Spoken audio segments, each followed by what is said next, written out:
Good morning, welcome back to ఎంఎంజెడ్ two three ఛానల్కి. ఇప్పుడు వేడిగా బయట కూల్గా ఉంది. పిల్లలు చపాతీ అయినా తినట్లేదా?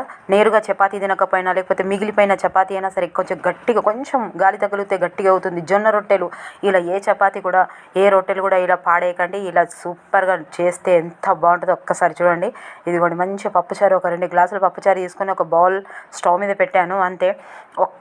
ఇదిగోండి, ఎంత గట్టిదైనా సరే కొంచెం గాలి తగిలితే ఇలా గట్టిగా అవుతుంది జొన్న రొట్టెలు కానీ, చపాతీ కానీ, లేకపోతే ఫ్రెష్ చపాతీ కూడా.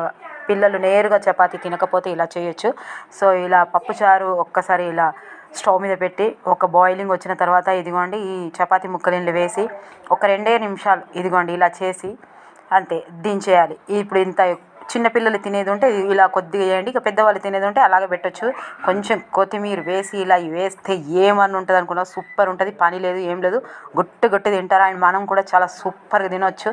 ఇంకా మీరు చాట్ మసాలా అది ఇదే వేసుకోవచ్చు. ఇంకా చాలా స్పైసీగా స్ట్రీట్ ఫుడ్లా ఉంటుంది. నచ్చితే మాత్రం లైక్ చేయండి, సబ్స్క్రైబ్ చేయండి, షేర్ చేయండి.